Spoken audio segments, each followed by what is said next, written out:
In the vast expanse of the Roman Empire, where legions marched, aqueducts flowed, and marble statues cast long shadows over bustling plazas, there existed a quieter power, one not forged in iron or shouted in the Senate, but inscribed with ink and wax on wooden tablets. It was the power to count. The census, a seemingly mundane act of tallying people and property, was no less important to the lifeblood of the empire than Caesar's sword or Cicero's voice. Without the census, Rome would not know who owed taxes, who could fight in wars, or even who belonged. Our journey begins not in Rome's glittering heart, but in a dusty provincial town somewhere near the edge of the empire, perhaps in Hispania, or Syria, or Gaul. Here, life is quieter, slower. Clay roofs bake beneath a soft sun, and farmers rise with the dawn to tend their fields. They do not speak of politics or emperors, not usually. But today there is talk. Whispers pass from mouth to ear, through taverns and temples, carried on carts and sandals. The census takers are coming. Officially, they are known as censitors, men appointed by the state to go from village to village, recording the number of citizens, their ages, their property, their children, their slaves, their livestock, even the number of olive trees they own. There is a cold meticulousness in this process, and yet it is not without drama. For many, the arrival of the census marks a time of fear. Taxes will increase. Sons may be called to war. Daughters may be counted and bartered for higher dowries. And yet there is also an odd sense of recognition, a feeling, faint but present, that to be counted is to be seen, and that perhaps in the eyes of Rome you matter. At the heart of it all lies a ritual older than the empire itself, stretching back to the Republic, and before that, to the very beginnings of Roman civilization. It was said that King Servius Tullius, the sixth king of Rome, introduced the first census around the 6th century BCE. He had no computer, no scroll of past attempts, only the idea that Rome needed to know itself. And so he ordered that every citizen declare his name, age, occupation, and wealth. He divided the population into classes. Based on their ability to contribute to war, those who could afford horses and armor, those who could bear only a spear, and those who could merely stand in line. Centuries later, this system had grown sophisticated, sprawling, and deeply bureaucratic. The empire stretched from the fog-choked moors of Britannia to the deserts of Egypt to govern such a vast world. Rome needed data, numbers, names, assets, and thus, every 5 years a new census would begin. Back in our sleepy village, the magistrate prepares. A wooden platform is erected in the town center. Under its shade, 2 scribes sit with ink-stained fingers and scrolls of papyrus. Their expressions are bored, but sharp. The townspeople gather hesitantly. They know the drill, but still, every time feels like a moment of judgment. An old farmer steps forward first. His name is Lucius Tertius. He has been through this process 6 times in his life. He places his hand on his chest and swears by the gods to speak truthfully. He lists his family, his wife, 2 sons, 3 daughters, 5 pigs, and a mule named Saturnus. The scribes nod slowly. They ask about land, grain, debts. Lucius hesitates. Does he mention the unregistered orchard he inherited from his cousin? He decides not to. He lies carefully, as all men do. Because the census is not merely about counting, it is about control. Rome thrives on the illusion of knowledge, but it knows that every lie costs the empire money, and every missed detail weakens its grip. Elsewhere in the empire, in Rome itself, the process is grander, more ceremonial. There, the censors, elected officials of great prestige, perform the act in the Campus Martis. Here, surrounded by marble colonnades and flanked by guards in polished armor, they receive thousands of citizens, one by one. Each man must swear an oath, called the declaratio, often while grasping the hand of his eldest son, a sign of lineage and loyalty. Some men bribe their way into higher classes. Others hide their wealth to avoid taxation.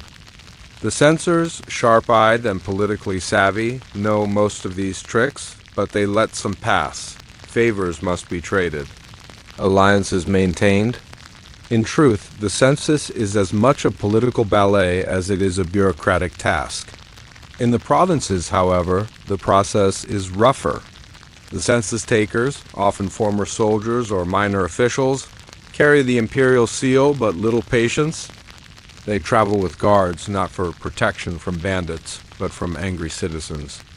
It is not uncommon for a village to hide its men in the hills, or for women to claim fewer children than they bore.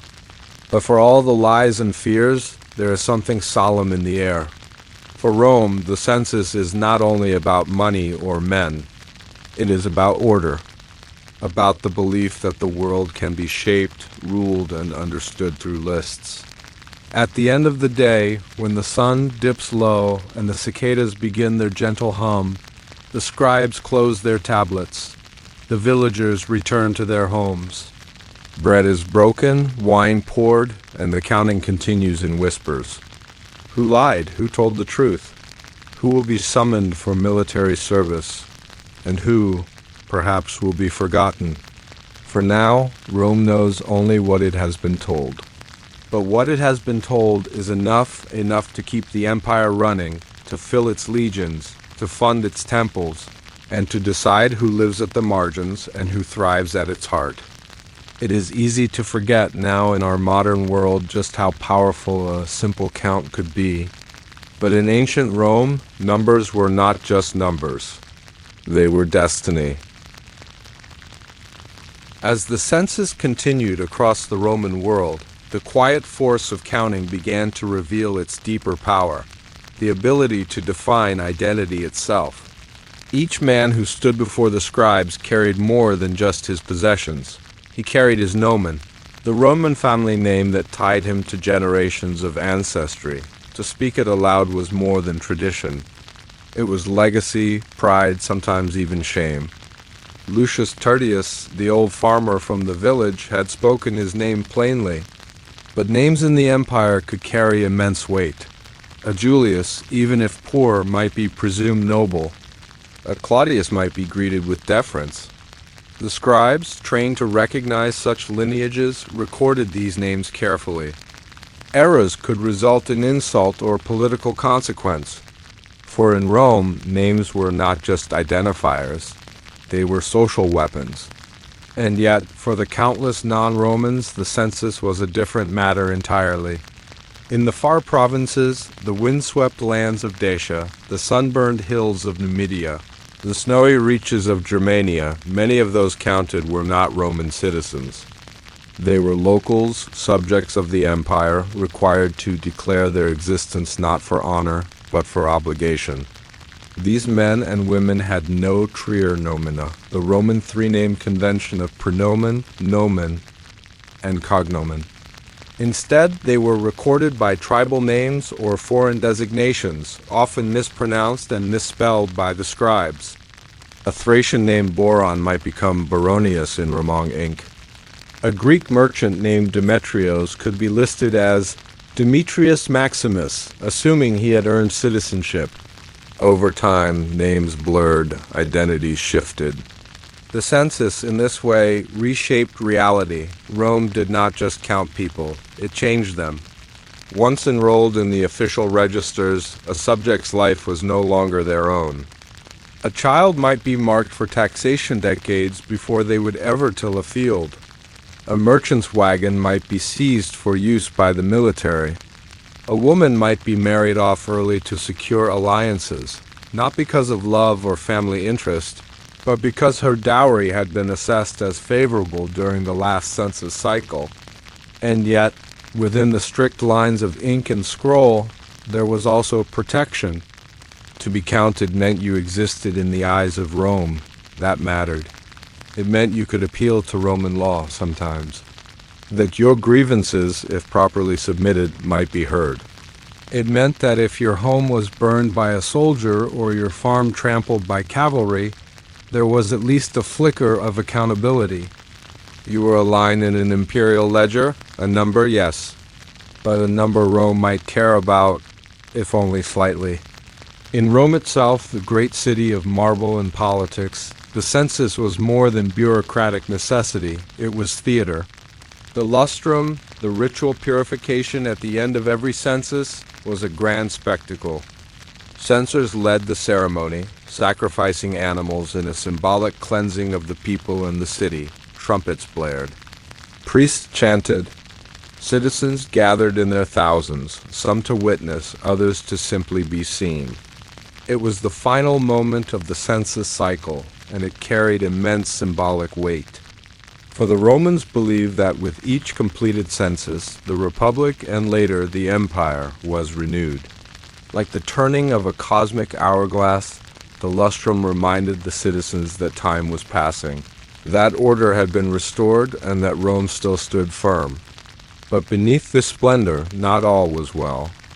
In secret corners of the city, in dimly lit courtyards and behind heavy drapes, the wealthy plotted ways to avoid the burdens of the census. Some moved their assets under the names of relatives. Others bribed census clerks to reduce their recorded holdings. Some even arranged for slaves to be passed off as free men or vice versa to manipulate inheritance laws. The censors knew, but they were men, not gods. And politics is ever patient with deception. Out in the provinces, in contrast, manipulation was more crude. In a fishing village on the coast of Illyricum, a man named Publius Crassus filed a claim for fewer goats than he owned. When the tax came due, his neighbors quietly looked the other way. Census takers rarely returned to the same village twice in one cycle. If he was lucky, he could get away with it for 5 years. But luck has a way of running out. One year, an imperial inspector arrived unexpectedly. He was sharp-eyed, methodical, and suspicious. He had served in the legions, walked across Gaul and Germania, and seen what greed did to men. When he found that Crassus had lied, he did not punish him immediately. Instead, he asked questions, dozens of them, of the neighbors, the baker, even the local priest.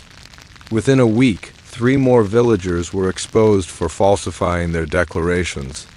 The entire village's census was suspended, and they were ordered to report to the regional magistrate miles away. No one slept well that week. The census, so seemingly dull, had teeth, but still it persisted, slow, relentless, thorough. It moved like a tide across the empire, sweeping through cities and towns, up mountains and down into valleys. Its scribes carried wooden tablets smeared with wax, styluses carved from bone or bronze, and scrolls tightly wound and sealed with wax. They wore modest togas or simple tunics and walked beside oxen carts filled with supplies and scroll cases. They were not celebrated, they were not cheered, and yet they shaped Rome's very understanding of itself. In the eyes of the state, the census gave clarity. It told Rome where to build roads, where to station troops, where new colonies might thrive, and where rebellion might brew. And for the people rich, poor, free, enslaved, it gave them a strange sort of place in the great Roman puzzle. Some resented it, others feared it. A few, curiously, looked forward to it. To speak your name, to declare your family, to be counted, even under the weight of empire, was to exist in the pages of history. Even if history never remembered you by name, as the census stretched its fingers across continents, it became more than just a count. It became an invisible web linking provinces to Rome, individuals to the state, and local affairs to imperial ambition. In dusty archives beneath government buildings, stacks of census records grew thicker with each passing cycle. They were written not on parchment, but often on wax tablets, durable and reusable, or on thin slats of wood bound together by leather cords called codices. The ink was made from soot and vinegar, the handwriting a rigid, formal script. Behind those quiet symbols, however, lay real human stories. The census did not care if you were kind or cruel, ambitious or content. It did not record dreams. It did not record laughter. But it did record status, and in Rome, status meant everything. A man's placement in the census registers determined what taxes he owed, but also what rights he possessed, how much influence his voice carried in public assemblies, which offices he could aspire to, and which laws applied to him. The census defined class. At the top were the senatorius, the elite aristocrats of Rome, wealthy landowners with vast estates, many of whom had never even visited their distant holdings. Below them were the equites, the knightly class, merchants, financiers, and military officers. Then came the plebeians, the commoners, forming the bulk of Rome's population. And beneath even them were the proletari, the poor who owned little more than their own bodies. It was not just a hierarchy of wealth, it was a blueprint for power. Each Roman male citizen was slotted into a century, a military and voting unit named not because it had 100 men, but because it represented a block of civic weight.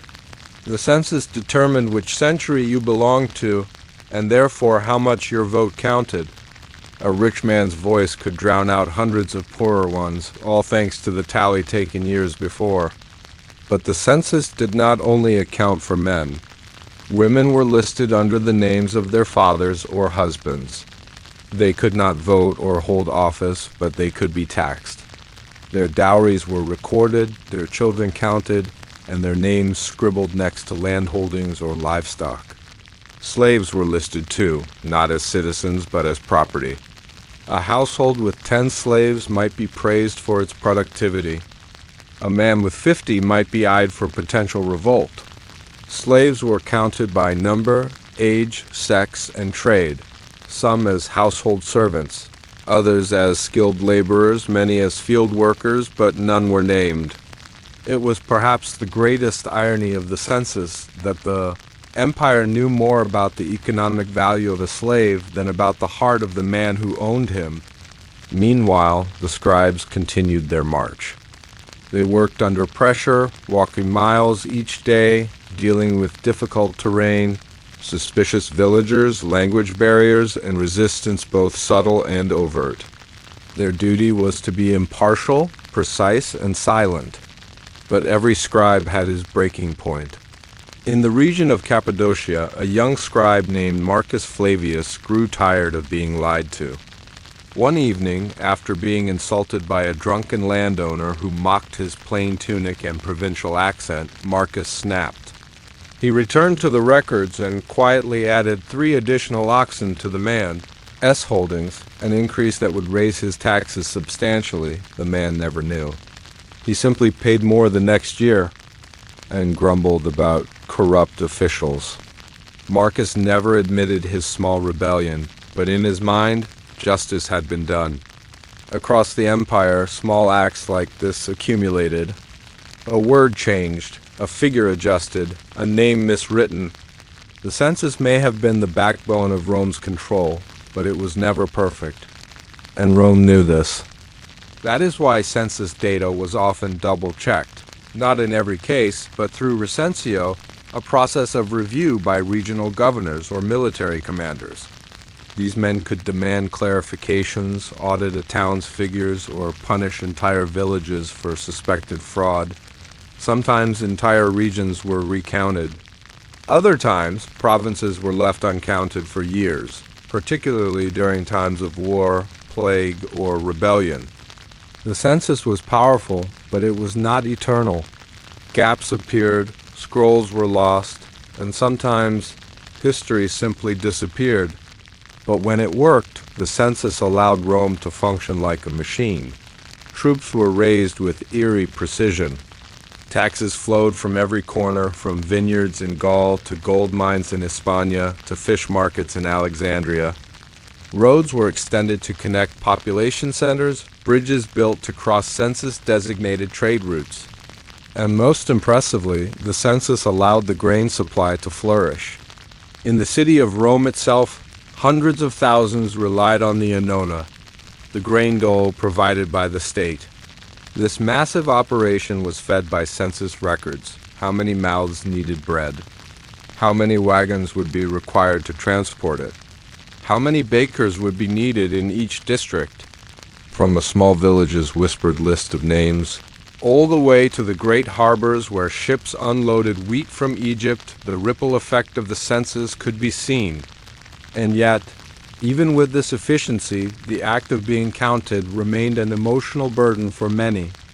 In Judea, where Roman occupation was deeply resented, the census was a symbol of foreign domination. Some saw it as an affront to God, a worldly power daring to count what was divine. Protests flared, rumors spread, and in some villages, when census takers approached, the people simply fled. In one famous instance, a census triggered a revolt. It happened under the rule of Publius Sulpicius Quirinius, who conducted a census of Judea around the year 06 CE. Though it was intended merely to register property and assess taxation, the local population saw it as a final insult, a stripping away of autonomy. Armed resistance followed. The revolt was crushed, but the memory lingered. In Rome, such resistance seemed distant and inconvenient. The census, after all, was not meant to oppress, only to organize. But to those being counted, intention did not matter. Only the result. Still, Rome persisted. It would send its scribes again. In 5 years, or 10 or 20, depending on the region, the scrolls would reopen, the questions would be asked again, the oaths sworn once more. And once again, the empire would pretend it understood itself, line by line. Because in the end, Rome did not need to know everything. It only needed to know enough. Enough to rule. Enough to tax. Enough to decide who lived within its favor and who lived beneath its heel. The Roman world moved in cycles. Harvests came and went. Soldiers served there 20 years. Festivals followed the turning of the seasons. And in this slow, rhythmic march of time, the census arrived again, like clockwork in theory, though more erratic in practice. Originally, during the days of the Republic, the census was supposed to occur every 5 years. This was the lustrum cycle, anchored to a ceremonial cleansing of the city at the census's end. The term lustrum would come to mean a 5-year period, and the office of censor, elected only once every 5 years, was built around this sacred tradition. But in the vast sprawl of the empire, the 5-year census became a moving target. In some places it occurred every 10 years, in others even longer. A distant province at the edge of the Danube might go 15 years without an official count, while the bustling city of Antioch might receive more frequent attention simply due to its wealth. Still, even with this irregularity, the empire clung to the ideal of the 5-year rhythm. It was not just administrative. It was psychological. People could prepare for it, plan around it, expect its questions, its inspections, its judgments. In a world that often felt ruled by fate, where storms could wipe out a year's crop or legions vanish into misty forests, the census was oddly predictable, and yet each new cycle brought subtle changes. The questions shifted, the tone evolved. Under Augustus, the first emperor, the census became more centralized. Where once the Republic had allowed local magistrates broad discretion, the imperial government began standardizing procedures. Augustus had understood what others had only sensed. That information was power. In his massive reforms, he ordered a more complete census of the entire empire, not just of citizens, but of all free inhabitants. This marked a turning point. The census was no longer just for organizing military and voting rights. It had become a tool for control, taxation, and social engineering. Under Augustus, the first great imperial census reached into regions that had never before been counted by Rome, from Mauritania in North Africa to Bithynia in Asia Minor. Towns that had once lived quietly on the margins now found themselves drawn into the imperial net. Scrolls were dispatched. Tax rolls expanded. And for many, it was the first time they were truly seen. Not by their neighbors, not by their gods, but by Rome. Of course, this visibility was a double-edged sword. A man named Sextus of Narbo in Gaul had long lived as a semi-legal trader. He owned land under a cousin's name, operated ships registered to a deceased uncle, and paid bribes to avoid attention. But when the new census reached Narbo, things changed. His name was recorded, his holdings uncovered, and within 2 years his property was seized, his taxes tripled, and his sons conscripted into the navy. The census had spoken. In other parts of the empire, the consequences were less dramatic but no less permanent. Entire communities were reclassified. A village once considered vicus, a small settlement, might now be upgraded to municipium, bringing with it greater taxes but also greater rights. Other towns lost status, their decline sealed in census ink. To some, this seemed unfair, arbitrary, even cruel. But to Rome, it was natural. The empire was a living thing. It grew, it changed, and the census was how it measured itself. The 5-year rhythm thus became a heartbeat, slow, steady, and inescapable. It influenced more than taxes and roads. It crept into family planning. A man who knew a census was approaching might delay a marriage or hasten it. A wealthy landowner might sell off surplus livestock before the count to avoid higher assessments. Even births were sometimes concealed, infants not yet named, not yet claimed. There was, in this, a strange kind of negotiation with power. People learned to game the system, and the system learned to adapt. Census officials were not naive. They brought with them years of training, not in the art of war, but in the art of suspicion. They knew what questions to ask. They watched body language, noted hesitation. They marked names that appeared too often or too rarely. And in their ledgers, they sometimes wrote comments, small notes about a family, a farm, a local priest. These notes might never be read again, but sometimes they were, and when they were, they mattered. Meanwhile, the central authorities in Rome continued refining their methods. A new system of regional archives was established, storage buildings designed to house census records, tax rolls, land registries, and birth declarations. Some were built into basilicas or government offices. Others existed as standalone repositories, guarded by soldiers and managed by clerks. There were even rumors, distant, quiet, of a master census scroll in Rome itself, maintained by the imperial household. Whether this scroll truly existed, no one knew. But its legend persisted. In truth, the census was never just about numbers. It was about faith, not religious faith, but faith in the empire itself. To count a people was to believe they could be governed, that they could be understood, that their chaos could be shaped into order. And so, every 5 years, or 10 or 12, the census returned. Its officials bore no swords, carried no banners, but they changed lives. They walked into villages and emerged with lists. They sat in quiet rooms and shaped policy for millions. They whispered with governors and scribbled margins into history.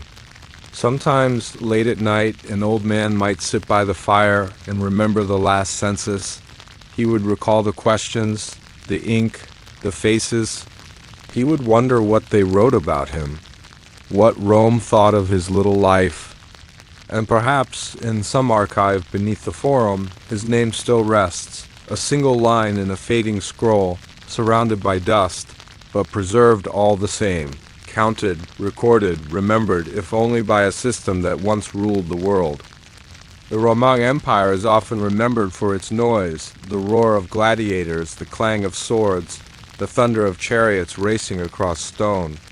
But beneath all that, beneath the marble and myth, there was silence, a deep, bureaucratic silence. one made of wax and parchment, of waiting, of counting. This was the silence of the census. By the 1st century CE, the census had become a permanent fixture of Roman administration. It no longer relied on tradition or religious ceremony alone. It had become mechanical, methodical, a heartbeat that pulsed through Rome's arteries whether or not the people noticed. But for those tasked with carrying it out, the work was anything but invisible. In a villa north of Carthage, a man named Aelius Varro woke before dawn. He was not a nobleman or soldier. He was a census tabularius, a record keeper. His life revolved around scrolls, ink, and silence. He traveled with his own stool, his own pens, and a leather satchel of tablets that smelled faintly of olive oil and dust. Aelius had no need for glory. He measured his success in accurate entries, in reports that reached the provincial capital without smudges or questions. He walked for weeks across roads that twisted through vineyards and marshes. He spoke 4 languages, Latin, Greek, Punic, and just enough Berber to understand curses. He was not admired, but he was respected. And he feared making a mistake more than death. This quiet network of census workers formed a hidden empire within the empire. They did not wear uniforms, but their arrival changed everything. Town gates opened. Magistrates cleared their schedules. Inns reserved rooms without asking for coin. When census scribes came, the world made room. And still, the work was tedious. Every entry required verification. Names had to be spelled in accordance with Roman style. Land parcels described with their precise dimensions. Livestock counted with categories: sheep, goats, cattle, poultry. Even beehives were sometimes listed. Every declaration had to be sworn under oath, a sacramentum binding the citizen to truth before the gods. To lie was not just illegal. It was impious. Even in a world of disbelief, few dared to invoke divine wrath over 2 missing pigs, but lies still came. They came in soft voices and careful dodges. A widow claiming her son had died to avoid a military draft. A merchant declaring half his cargo had been spoiled by mold. A wealthy man pretending his slaves had escaped when, in fact, they were simply unregistered. The census could not catch everything, but it remembered. Always, in each region, there was a tabularium, an archive, small or large, that stored the records from previous censuses.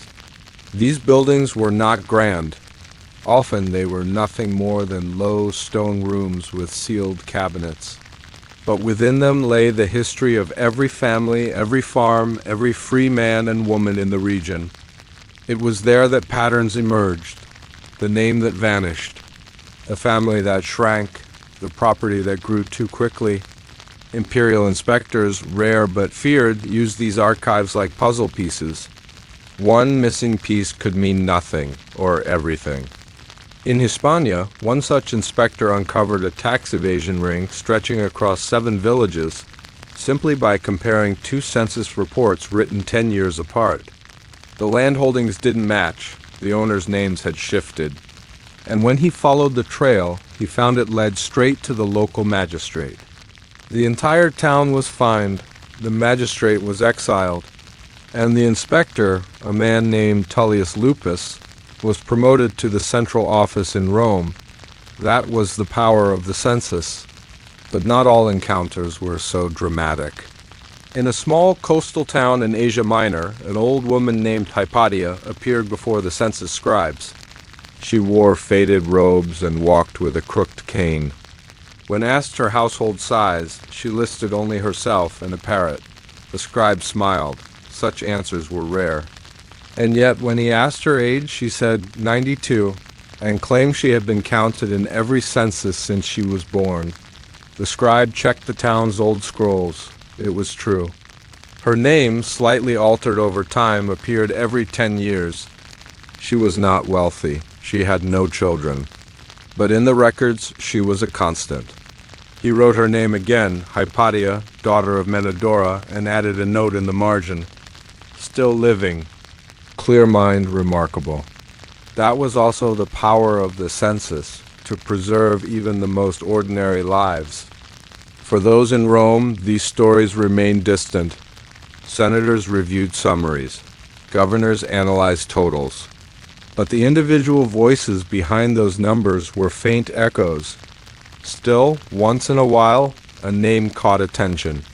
In one census, a boy was registered with no father and no declared guardian. He had been found abandoned near a shrine. The census scribe, unsure how to record him, simply wrote, "Orphan, found, estimated age, 4." Years later, that same boy, now named Marcus Aelius Felix, became a soldier, then a tribune, and eventually a legate of a legion stationed in the east. His birth was forgotten, but his name remained in the earliest census scrolls, recorded by someone who had no idea what the boy would become.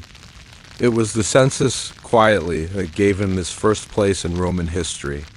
Across the centuries, across the empire's shifting borders and fading provinces, the census kept ticking. Not loudly, not violently, but constantly. It endured even as emperors fell, as cities burned, as temples crumbled, the forms changed. The questions adjusted. The officials wore different clothes. But the idea, the act of counting, of naming, of recording, stayed the same. The empire trusted numbers more than it trusted men. And in those numbers, it hoped to find peace, profit, and permanence, even as the world outside continued to roar. In the great marble halls of Rome, far from the wheat fields of Africa and the mountain villages of Dalmatia, the results of the census were more than dusty records. Here, in the imperial palace and its connected bureaucratic offices, the figures became decisions, policies, power. The emperor did not read every name. He did not sort every tablet. But his advisors did. His ministers, his secretaries, the rationales who handled the state-s revenues, they bent over wax tables and scrolls long into the night, their eyes flickering with lamplight and calculation. These were not battles of blood. These were battles of ink. With each census cycle, the empire remeasured itself. The numbers told a story, which regions were growing, which were declining, which were on the edge of unrest. If a frontier town suddenly showed a rise in unmarried men and a drop in livestock, the signal was clear potential rebellion or perhaps famine. In this way, the census became a form of imperial foresight. A drought in Asia Minor? The census might show reduced grain production 2 years before the price of bread spiked in Rome, a surge in births in Egypt. That meant more grain workers soon and possibly more mouths to feed later. A sudden drop in population in the media? Disease, conflict, migration. The numbers whispered truths and Rome listened quietly. Within the cancellaria, the administrative offices of the empire, teams of clerks worked with almost monastic devotion. They wore plain robes, spoke rarely, and passed information from one table to the next. Here, mistakes were costly. A wrongly recorded village might receive double taxes. A missed estate could starve an army unit. The men here were not warriors, but they knew they carried the burden of war, and still the rhythm continued. 5 years. Then 10, sometimes more. The census never stopped, even when the empire trembled. During the reign of Nero, when fires tore through Rome and conspiracies brewed behind every curtain, the census continued. Even as the Praetorian Guard sharpened its blades and senators whispered in corners, scribes dutifully recorded the ownership of sheep in Britannia and the age of fishermen's sons in Cyrenaica. Even chaos needed to be documented. Even decline had to be measured. The deeper one looked into the imperial system, the more the census revealed its reach. In taxation it was supreme. Rome's famous tributum, the land tax, was calculated directly from census reports. If a province produced more, it paid more. If a city shrank, its tax rate might be adjusted or sometimes not, leading to ruin. In military conscription, the census was absolute. It determined how many men could be drawn from a region, how many had already served, and how many were missing. The legions were not just raised from loyalty or adventure. They were raised by numbers. Even in religion, the census played a role. Temples kept their own registers, often paralleling the state census. Priests counted temple slaves, sacrificial animals, festival attendees. Sometimes the state census and temple records were compared. Discrepancies were noted. Investigations followed. Even the gods, it seemed, were not exempt from bureaucratic oversight. Back in the provinces, life moved more slowly. In a quiet village along the Tigris, a man named Gaius Licinius sat beside a small fire, his census papers folded in his lap. He had been appointed village enumerator, a lowly title, unpaid, passed around like a burden, but it gave him power. For a few weeks he asked the questions, he filled the scrolls, and people answered him with careful words and suspicious eyes. He knew them. He had grown up beside them. But now he wore the empire's authority like an invisible cloak. "How many goats this year, Sergius?" "Only 3. "The wolves got the others." "Still the same 3 children, Julia?" "Yes, though one is now of age." Each answer became a mark. Each mark became a record. And each record traveled from village to town, from town to province, from province to Rome, along dusty roads and across calm seas. The scrolls moved with imperial momentum. Some were copied, others sealed. A few were quietly lost. But most found their way to the growing mountain of knowledge that Rome guarded like treasure. Not gold, not silver, but names, numbers, shapes of lives reduced to symbols. And the empire grew fat on this knowledge. Land grants were made. Roads rerouted, military posts moved. All based on the slow drip of census data.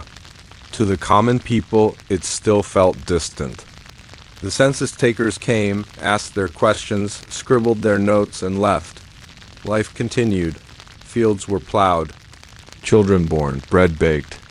But somewhere, in a high chamber within the Palatine Hill, a man in robes ran his finger down a column of names and made a decision that would ripple across the world.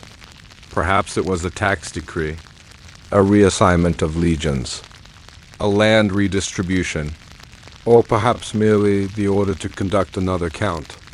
"Too many unknowns in the West," he might have muttered, and with that the scribes would prepare again. Backpacks packed, ink sealed, scrolls counted. Another journey would begin. Another village would receive its imperial visitors. And once again, the silence of the census would fall over the land, quiet as snowfall, steady as sunrise.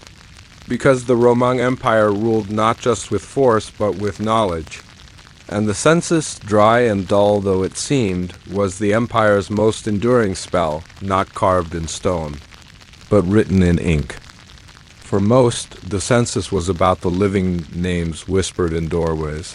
Tallies of oxen and sons, lists of laborers and homes. But beneath the quiet rhythm of counting lay another truth, never far from the thoughts of those who recorded the empire's pulse. The dead were counted too.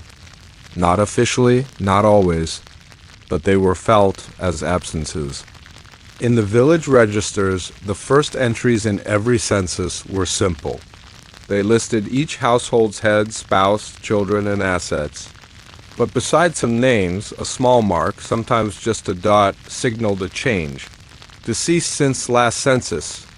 No ceremony, no note of illness, nor accident. Just the stark acknowledgement of someone who had once been counted and was no longer. In some towns, scribes began to keep informal death lists alongside the official census. These weren't required by Roman law, but they helped future counts remain accurate. They bore quiet names. Nero, aged 5, died of fever. Livia, aged 34, during childbirth. Felix, slave, trampled by horse. In cities like Alexandria or Carthage, where census offices grew more professional, some clerks developed their own codes, symbols for plague, for war, for age, for famine. They created an unseen layer beneath the census scrolls, a silent chorus of those who had vanished between counts. In Rome itself, mortality data began to shape imperial planning. When a particularly deadly winter swept through the Italian countryside, census returns revealed a sharp decline in elderly populations. The result? A change in tax expectations. Fewer landholders, fewer inheritances processed, more property redistributed. In Britannia, a sudden drop in young adult males in one census cycle led to whispers in the palace. Had a rebellion occurred that no one reported? Had a local warlord grown too bold? Or had the rains simply been too cruel and the fields too thin? Death, uncounted directly, still echoed through the census. And for those left behind, the census brought subtle grief. In every village, every town, a pattern repeated itself. The scribe would sit beneath an awning or fig tree, stylus in hand. A widow would approach. Perhaps she still wore her mourning veil. Perhaps she had already returned to routine. But her voice, when she spoke her late husband's name, would always carry weight. Marcus Aurelius Dento, deceased last spring. The scribe would nod, adjust the record, remove one name, reduce the property, reclassify the household, no ceremony. No comfort, just bureaucracy. Yet something human remained in the process. In one town in the hills of Epirus, a census official named Severinus was known for his compassion. When a woman named Julia reported the death of her only son, a boy of 17 who had drowned in a river, Severinus paused. He asked her for the boy's full name, his favorite food, his trade, his laughter. Then he wrote it down, not in the official scroll, but in his own notebook, a personal record. No legal weight, just memory. That notebook, long lost to time, was said to have held dozens of such entries. He called it his Liber Absentorum, Book of the Absent. The dead shaped more than numbers. They altered the very flow of the census cycle. In plague years, such as the Antonine Plague that swept the empire in the late 2nd century CE, entire districts were removed from the census process. There were too few survivors. The roads were unsafe. Scrolls came back half-filled, covered in smudges and empty lines. In one devastated town in Galatia, a single survivor, an old shepherd, met the census team with quiet eyes. He pointed to the ruined homes. He gave them the names of the lost. The census scribe recorded what he could. One name, 2 sheep. 50 dead? It was, as always, just another scroll to be sent back to Rome. But in its silence, it told a story more haunting than any speech. And sometimes the dead haunted the numbers themselves. A census in the province of Africa once reported more living slaves than citizens, a result so strange it led to a full imperial audit. As it turned out, many citizens had died since the last count, but their estates had not been updated. Their slaves remained listed as property, but the owners' names were dust. Land, livestock, people floating without owners. The census didn't weep. It adjusted. And still, the cycle continued. New names appeared, infants born, widows remarried. Properties changed hands, but in the margins the dead lingered. In temples, priests lit lamps for the departed. In homes, small altars held coins and garlands for ancestors. And in the census, a line would be drawn through a name, not erased, never erased, just crossed out, gently, as if to say, they were here, they mattered, but they are counted no more. In the world of the Roman Empire, the most fragile thing was also the most powerful papyrus. From the heart of Egypt's Nile Delta, this reed plant, sliced, pressed, dried, and rolled, became the surface upon which the weight of millions of lives rested. Scrolls of papyrus were the lifeblood of the Roman census. They carried names across oceans, through deserts, past battlefields, and into the archives of eternity. They crackled when unrolled. They flaked at the edges. They browned with age and grew brittle in damp air. But what they held, those delicate black lines of ink, were records no emperor dared ignore. Some were formal, precise, symmetrical, crafted by the best trained scribes. Others were rushed, written by candlelight in border outposts where wolves howled in the distance and the smell of whetstone lingered. All bore the same purpose: to name, to number, to bind a life to paper. In a census office in Antioch, the air was thick with the scent of ink and oil.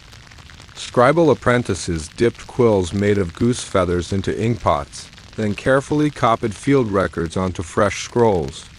Errors were not forgiven. A single misspelled name could lead to misfiled taxes, incorrect census rolls, or even accusations of fraud.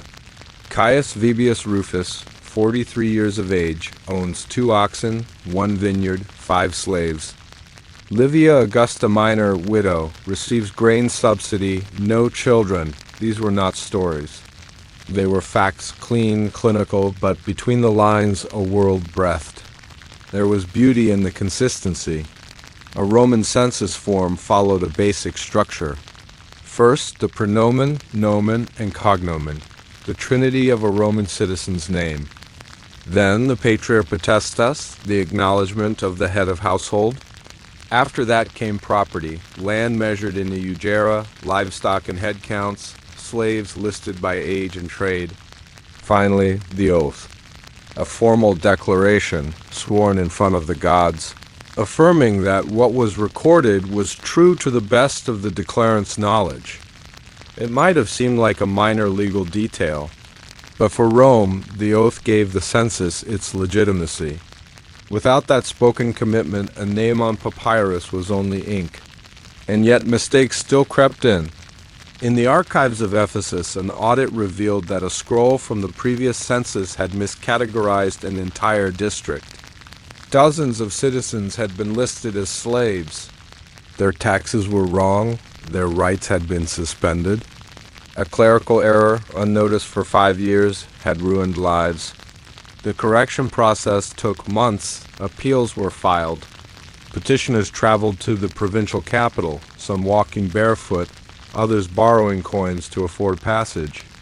When the revised scrolls were finally dispatched to Rome, a single word was stamped across the margin: corrected. But papyrus, for all its utility, was fragile. Fires destroyed thousands of records. Floods soaked scrolls until they dissolved into pulp. Rodents chewed through history. Even careless handling, a scroll dropped too roughly or rolled too tightly, could erase entire families from the empire's memory. To guard against this, Rome experimented with redundancy.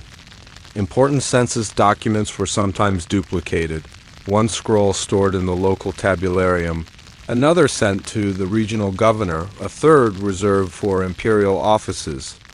Some towns carved census summaries into stone tablets, though this was rare and costly, but papyrus remained the standard.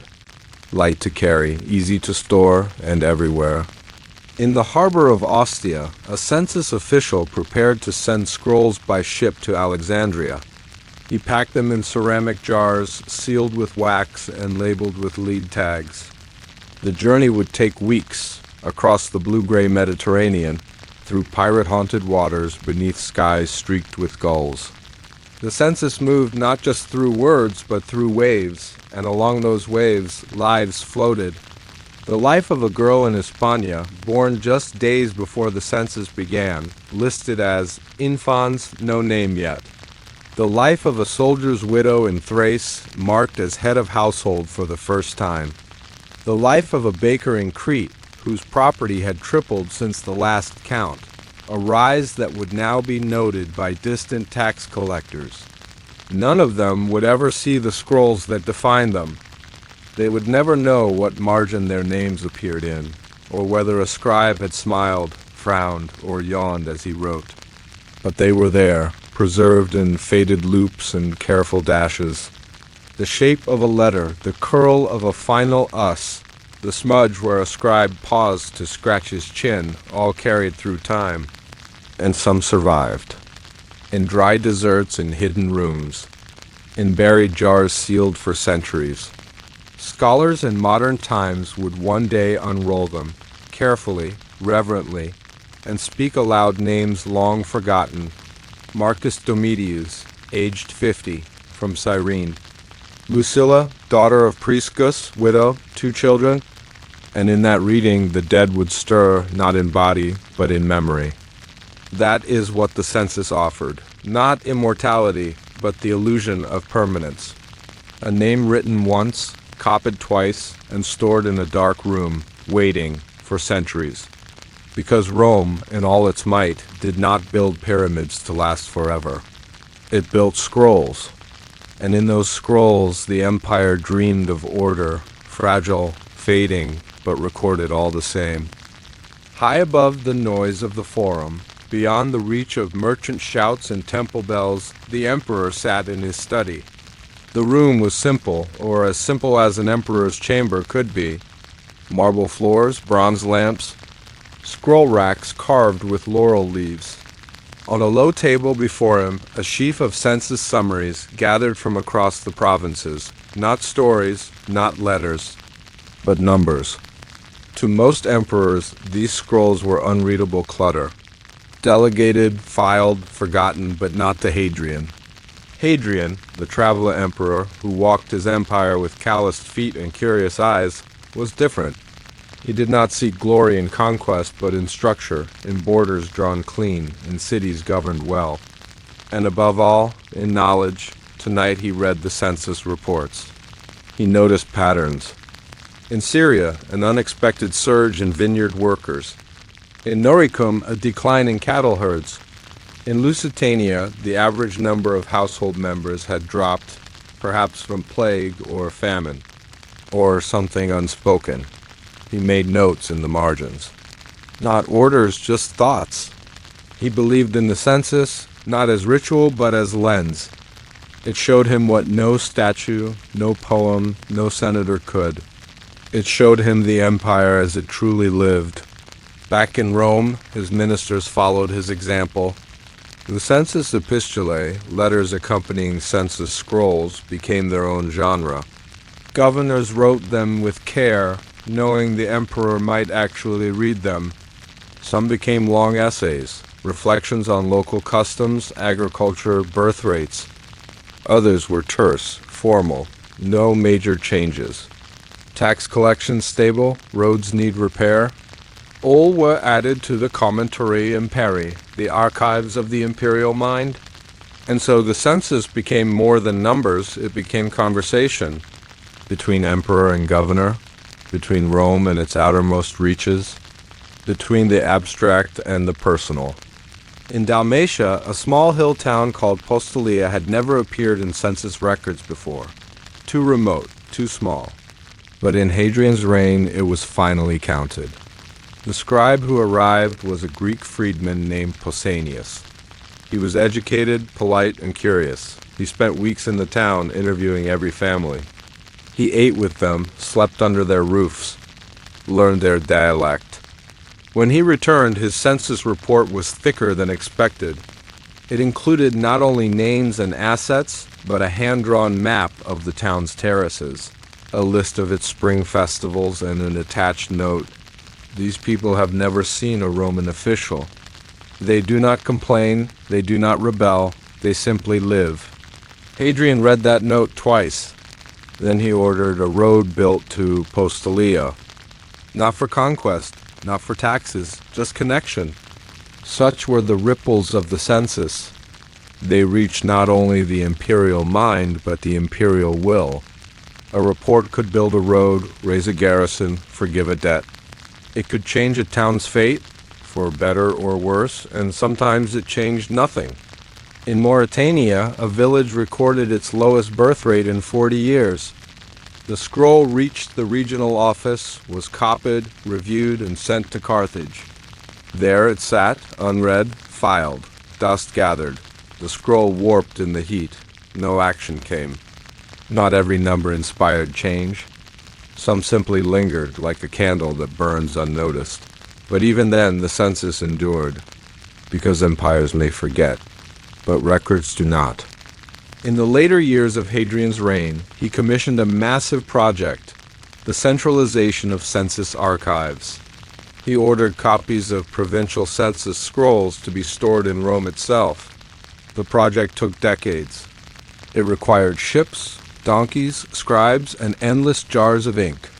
But when it was done, Rome possessed something no empire before had ever achieved: a memory. A living memory, names from Britannia, occupations from Judea, harvest yields from Egypt.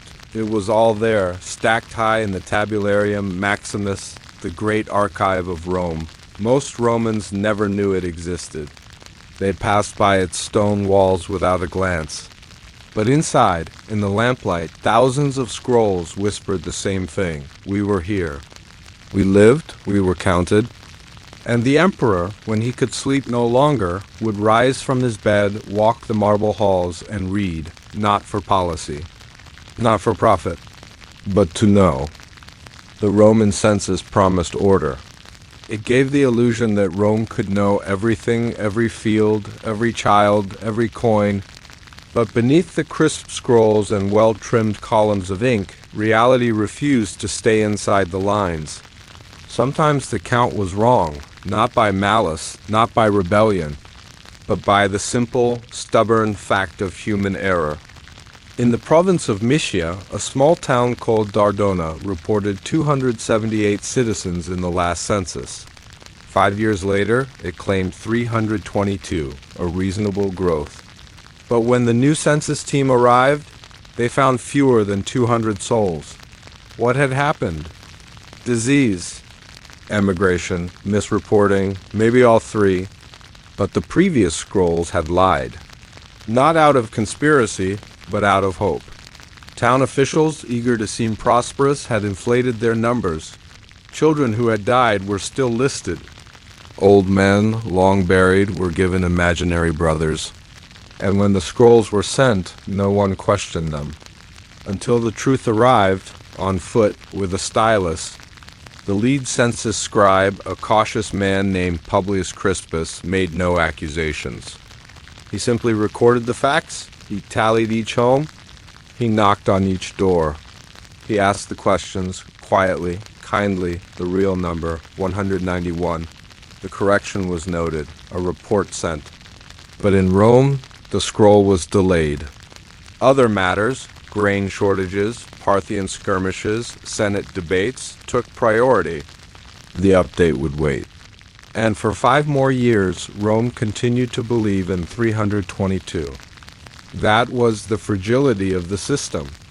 The census assumed honesty, stability, compliance, but empires are never truly still. People move, hide, disappear in Egypt.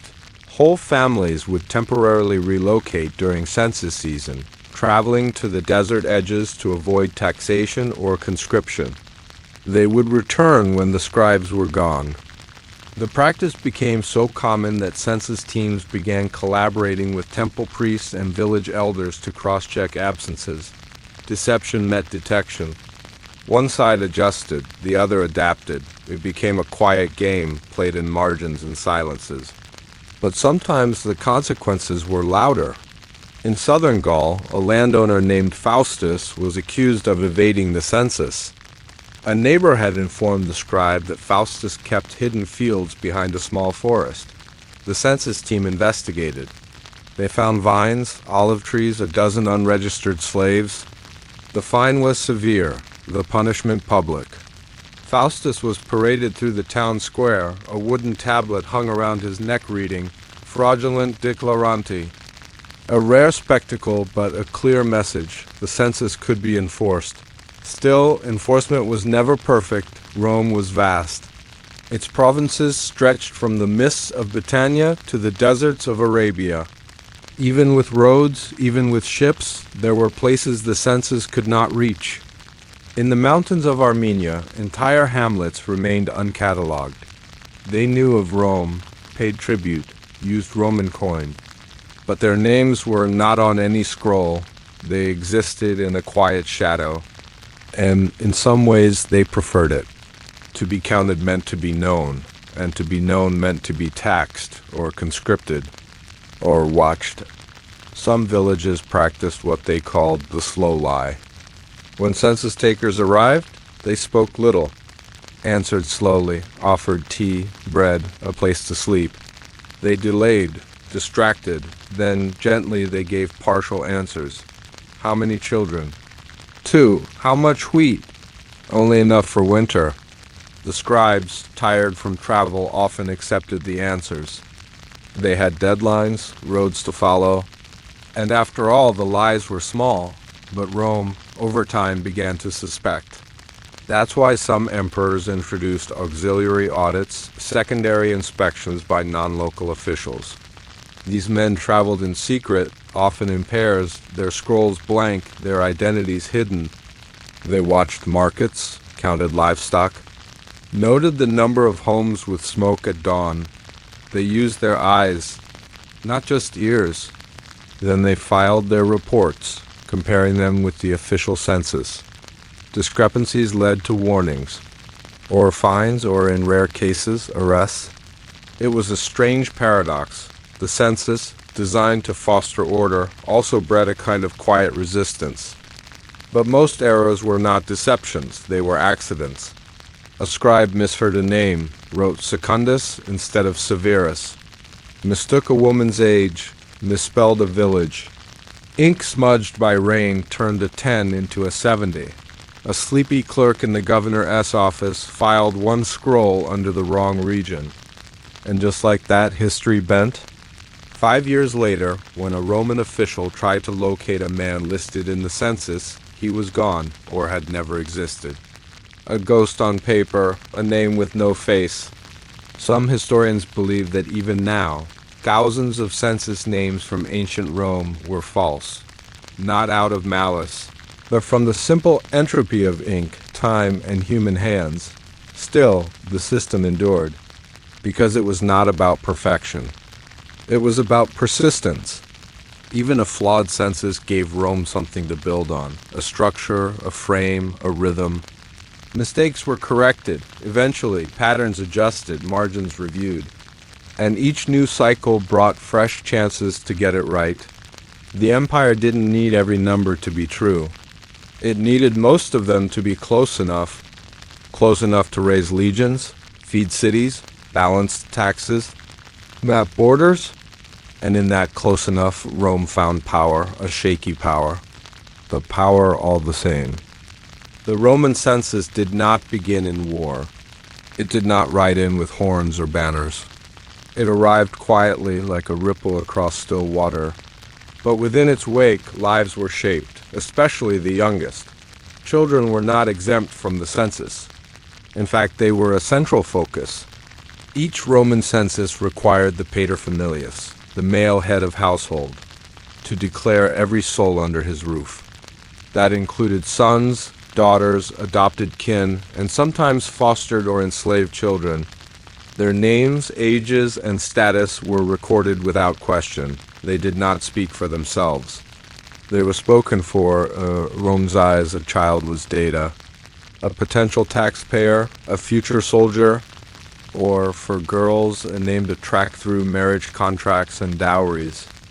But to the parents, especially to mothers, the census was something else entirely. It was a reckoning. In a dim kitchen in Pompeii, a woman named Calpurnia whispered the names of her children to the census scribe. 4 names, then a pause, then silence. The scribe waited. She looked away. There was a 5th, she said. Last year, fever. The scribe nodded. He had heard it before. He left space, an invisible margin where grief could live. And in that moment, the census became more than bureaucracy. It became memorial. Children listed in the census were often given Latin descriptors if their names had not yet been formalized. Infanzae, infans tu, infants without official names, sometimes too young to survive, yet already entered into the empire as paper memory. In some provinces, midwives served as unofficial census informants. They recorded the births they witnessed and reported them during census years. These lists, though informal, helped local officials correct or complete household declarations. And so, through scrolls and whispers, Rome counted even the smallest breath. Children born during census years were often remembered more easily by families. She came the same month the scribe arrived. He was born the day after our numbers were taken. These moments became personal timelines, markers of memory wrapped in state routine. And when a child's name appeared for the first time on the census scrolls, it became a kind of quiet celebration, recorded, acknowledged, seen. For poor families, the census entry brought proof of existence. It could later help with grain distributions, tax exemptions, even legal disputes. For wealthy families, it confirmed status. A child with a clear lineage declared on a census had a stronger claim to inheritance, but with visibility came risk. In times of war or unrest, census data could be used to fill conscription quotas. Boys listed at age 5 during one census would be noted as draft eligible by the next. Governors kept careful track.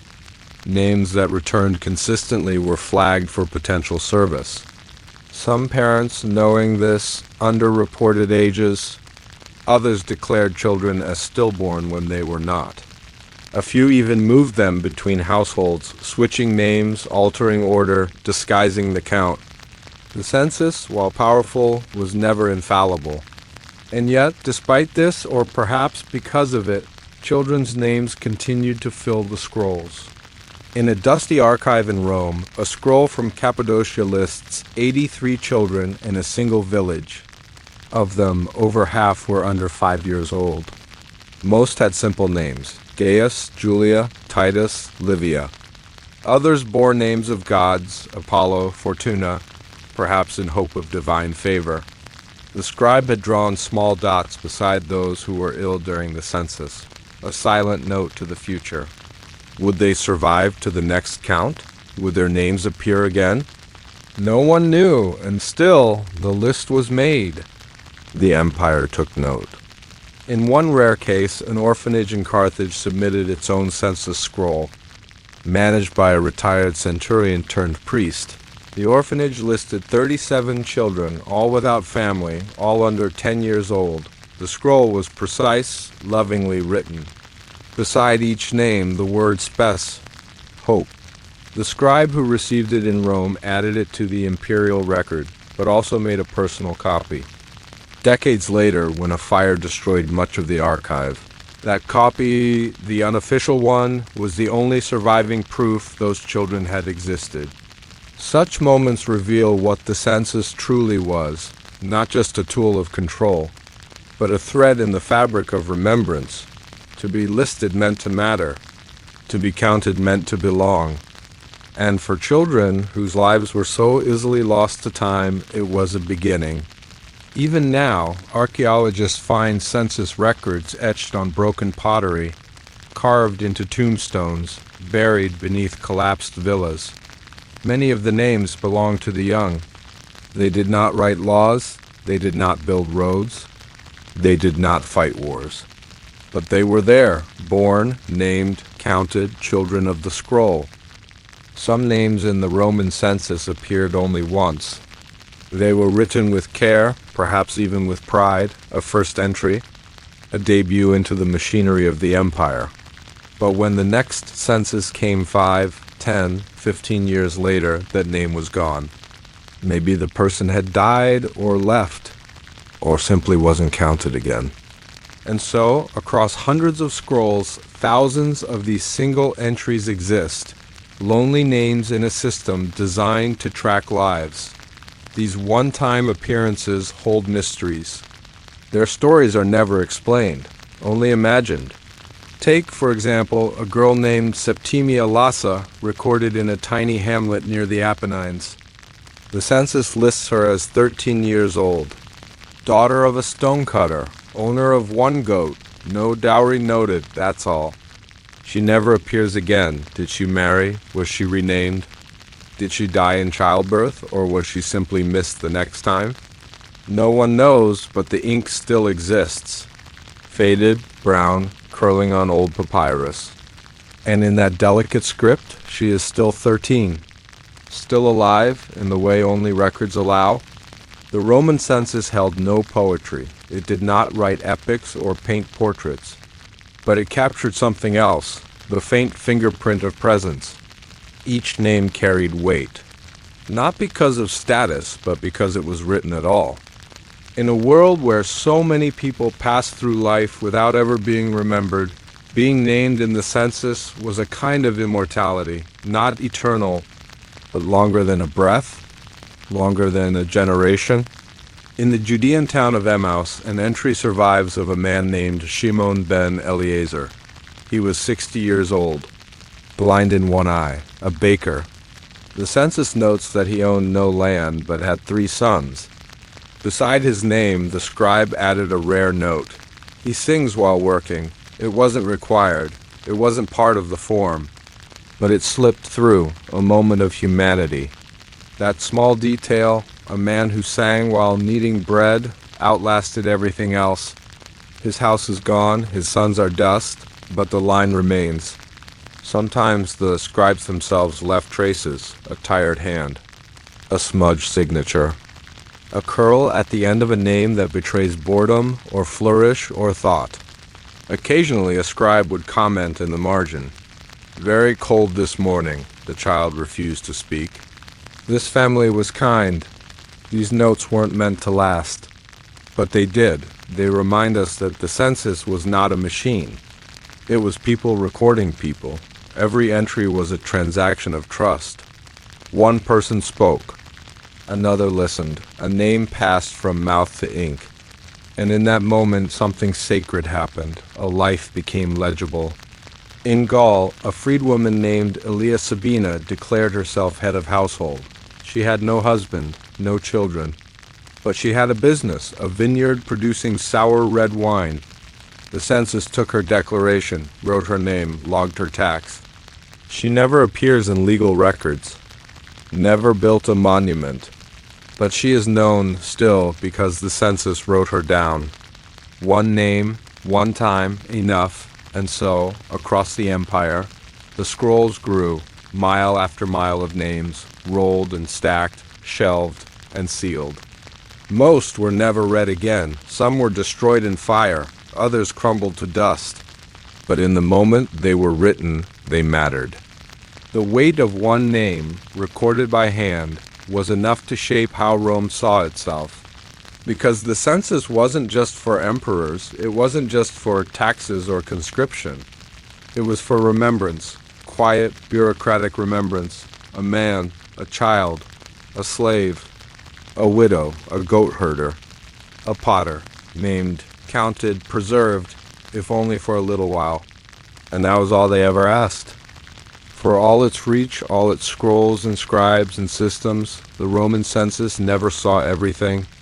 Some people lived in the empire without ever appearing on a single line of papyrus. They worked, they bled, they prayed, but to Rome they were invisible. These were the uncounted. The empire was vast, stretching from the chilly coasts of Britannia to the dry mountains of Mesopotamia. In the cracks between provinces, between paved roads and polished maps, there lived thousands who escaped the gaze of the census, not because they hid, but because no one came looking. In the marshes of Germania, tribal families followed herds and seasons, not borders. They weren't citizens. They didn't pay tribute. And though Rome knew they were there, it often didn't care enough to send a scribe into the mist. They were beyond the count, a phrase used by officials with a shrug. In the deserts of North Africa, nomadic Berber clans moved with the wind. They had names, elders, children, and stories, but no fixed addresses. No doors for a census taker to knock on. No boundaries to organize. They were known to Roman governors only as rumors, the people of the dust. Sometimes taxed, sometimes traded with, but never truly counted. And then there were the urban invisible. In Rome itself, a city swollen with life, countless people slipped through the cracks.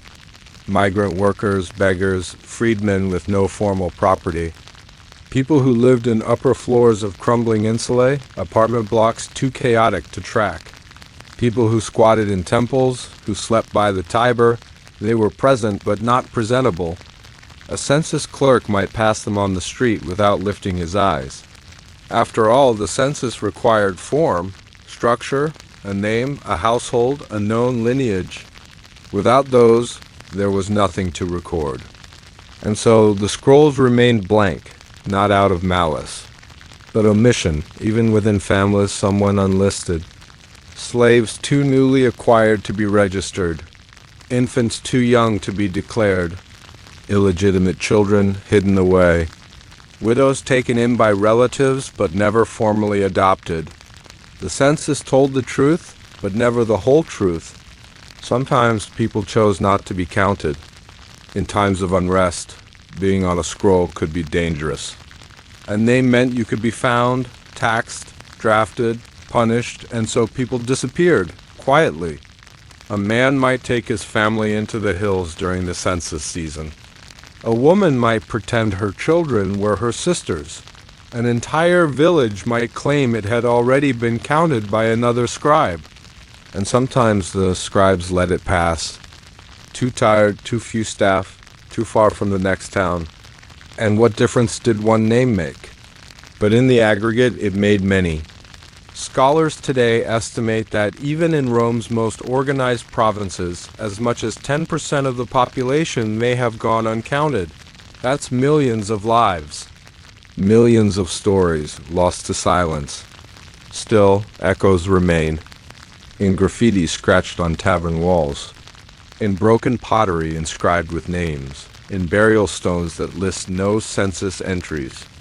Here lies Marina, one grave reads, unmarried, unknown, unseen, but she was buried with care.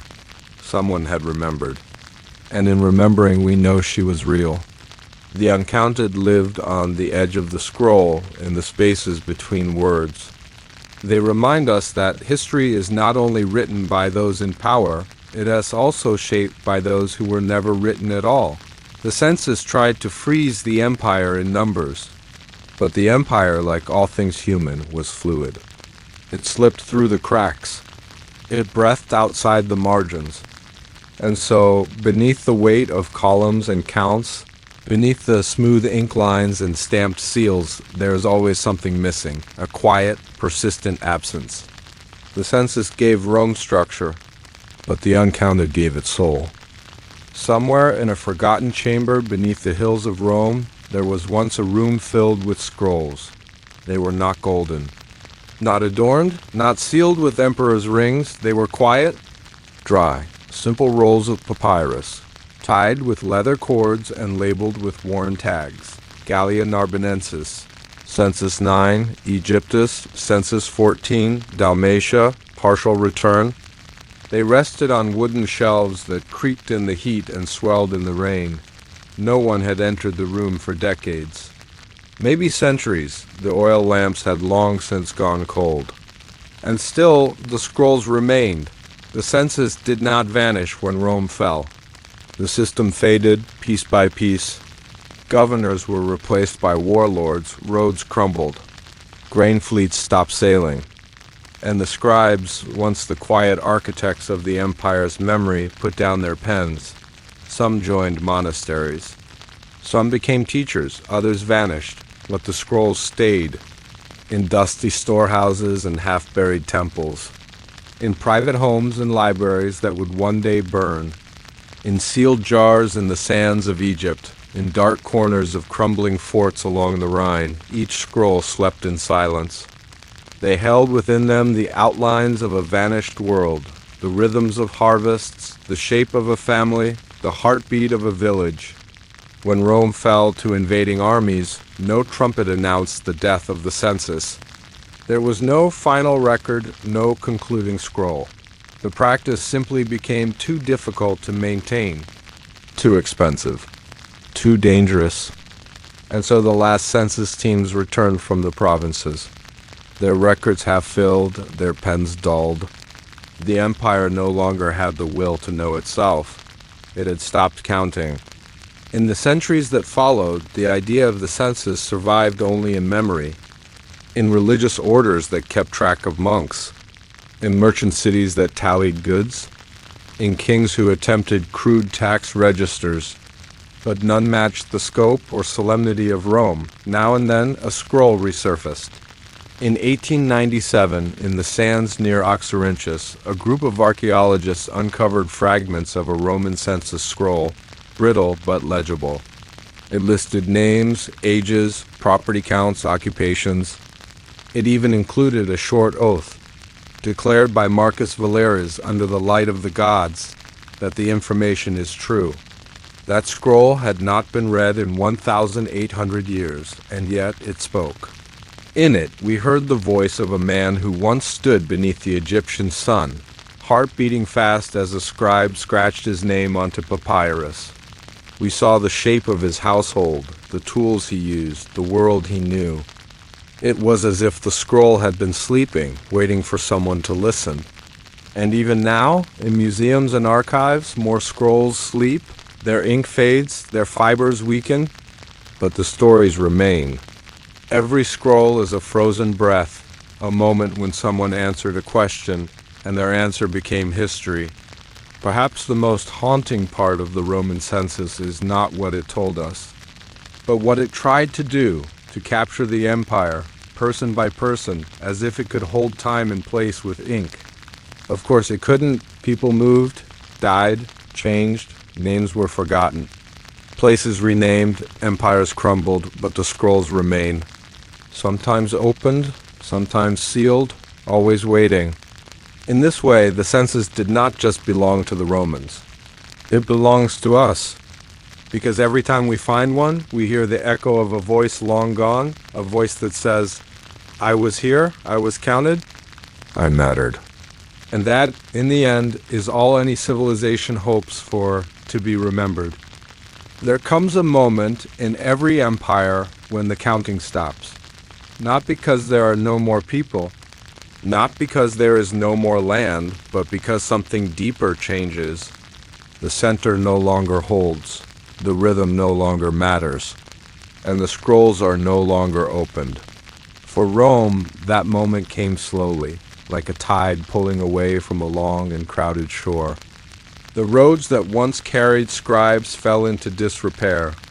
The offices where names were whispered and inked were shuttered or repurposed. And the empire, so proud of its measurements, its orders, its oaths, grew silent. The final census was never announced. No heralds cried it through the streets. No monuments were carved. It ended the way paper burns, not in explosion, but in ember. But somewhere, far from the marble steps of Rome, a last census team stood beneath a gray sky, perhaps in Gaul or on the banks of the Danube. They knocked on doors that would never open again. They asked questions into wind. And when they returned, their scroll was half filled, a record of names already vanishing into time. No one knows who these last scribes were. No statues remember them, but they were there, one final group of quiet officials trying to preserve something that had already begun to slip away. And what they left behind is not a triumph. It is something softer, sadder, more enduring. They left behind memory.